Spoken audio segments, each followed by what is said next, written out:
Bagfuel, baby. What does Memphis mean to you? If I just say that to you, what's the first thing that comes to your mind? It's a hard question. That's why we here.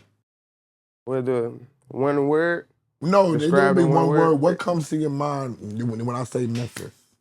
Tough love. Tough love. Yeah. We don't really know how tough it is out there. It's really rugged. I mean, people in general. Yeah. We're privileged to travel around the country, around the world, to know what really goes on. But I don't think people really know what really goes on down south and in places like Memphis. Yeah. I only been there It a couple ain't times even. briefly. Yeah. It ain't even nothing to like talk about or display because it's so. You know what I'm saying? It's really fucked up, bro. I ain't gonna lie. And it's been like that, and it's. I hate to say it, the shit getting worse.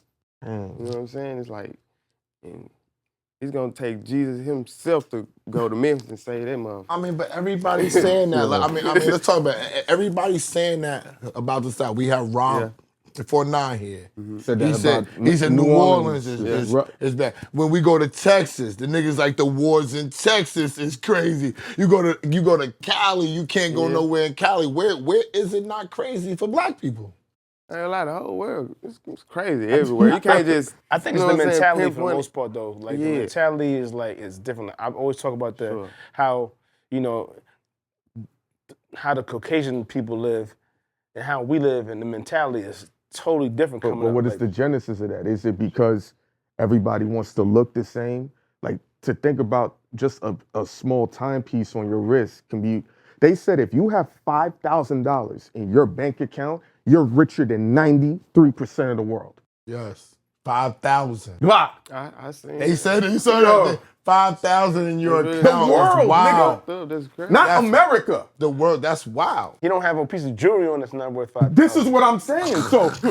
So you got out of 1,000 niggas, you got 930 looking at him like, yo, what's up? It's only 70 that's gonna be able to relate to him out of 1,000. I feel like in the urban space, I heard that. Like the mentality is, the mentality is if you ain't got on jewelry and you ain't got on no designer clothes or you ain't got on no fancy, you ain't got no fancy cars that you ain't doing nothing, you ain't got no emotion, you ain't got no money. That's the mentality. Like white people is totally different. They don't care about. They'll drive a little putt-putt and have social media. 80 billion in the bank. They don't care. It was like that before social media. It was like that when I was young. But it wasn't on overdrive though. Because there was no social media to know it was going crazy. As Clue, we knew it was going crazy. In South Jamaica, Queens, and Northside Queens, it was going crazy, my nigga. But I couldn't tell niggas if we came uptown and said, Southside Jamaica, Queens is crazy. The niggas uptown be like, word. Let me ask you this. Who's the first nigga we seen on TV or with a lot of chains on? Mr. T. There you go. What year is that? That was 80s. Was that before Run DMC? Yeah. Run DMC was like, that was around the same time, bro. Yo, but now think about before that, you don't know what's going on in the world in general. But this man got a mohawk with chains. That is a movie, bro. You know what I'm saying? Now, Run DMC come. Let's go through it. Then LL. But it's still not a lot of dudes. Busta Rhymes ain't have only drug dealer niggas. They said L didn't survive because when L was flossing, only drug dealers could floss too. Nah, listen. He's from our neighborhood, so when he pulled through in that 850 BMW back then, that shit was a different type of time. That 850 was different. That shit was like coming through with the Covenant. That's what it was. Beamers was the cars back then. But I would think. One thing, Dolph had it, because I interviewed him, right? And he told me he had an addiction for Ferraris. And he would never lease them. Clue, he would buy them outright. I already know. And what was that like riding through your hood, seeing and it's high-end Ferraris, like popping noise and everything?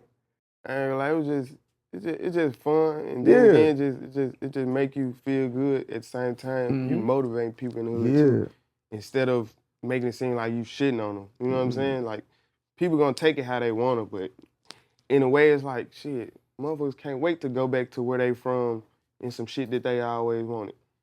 Like, that's fact. Like, why not? Niggas get jealous. Yeah, of course. But you know what I'm saying? They don't get inspired. Right. They start hating. Right. And that's the part that's crazy for me because most of the niggas that's hating don't even put no work in. They're not even working.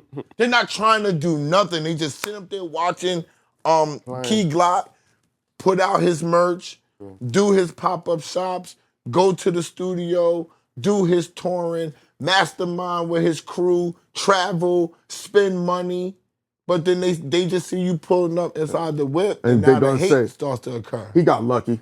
That's what they're gonna say. But to minimize your work. But even if he did get lucky, right? I told 21 Savage he got lucky. He got mad at me and went out and called Clue and said, I can't stand this nigga. Right? But he still was getting paid. Yeah.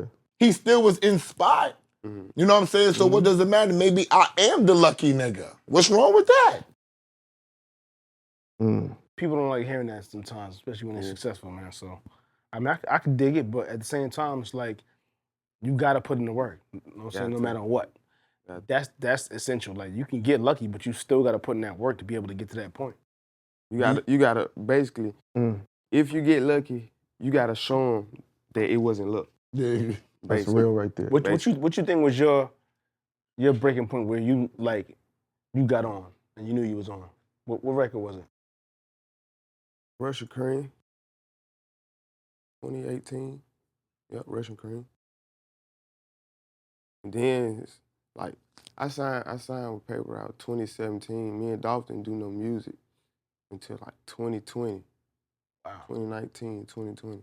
So it was on purpose. Like I told him, I was like, bro, I don't want to drop no music with you until I make a name for myself first. Of course, you know what I'm saying, gonna bag me up, but far as like working together, let me figure it out on my own. Like let me, you know what I'm saying? Let me work my own. Why? Why did you say that when most people would be like, yo, just give me the record with me, let me start rocking right now? Because then again, it wasn't. I don't feel like it would have been like solidified the way it is now. You wanted to earn it. Yeah. But do you know think what I'm saying? But do you think that you could do that because y'all were really family and you That's really fucked with each other? I ain't want to do it because it was so easy to do it. Like I don't like handouts at all. I don't care who it is. Is your whole family like that? Is my whole family like that? Yeah, like I don't want no handouts and shit like that. Nah. Nobody don't feel like that. Yo, don't think nobody feel like that. You got any funny Glock? Dolph story. The reason why I asked, right? Yeah. Every time I was around him, he'd be serious, like a serious energy. Yeah. So one time he came to the office and he's like, yo, cuz, can I meet 50 Cent? And I was like, yo, I'm gonna keep it G flat with you. He don't want to see y'all niggas. That's just what it is. Yeah. But I said, he might walk into the room and show you love. Right. And he think I was just bullshitting. Right. And he was, man, whatever, nigga. But he still did the interview. At fifth walk in. Yeah. And he, all that gangsta, like he wasn't, but he just started smiling and cheesing. He's like, my aunt gonna love this. You got any moments of him cheesing and like being, because he's always a serious dude, B. I ain't gonna lie, bro. I ain't trying to like think too much on it right now. Got like, you. It's It's personal. Yeah, for sure.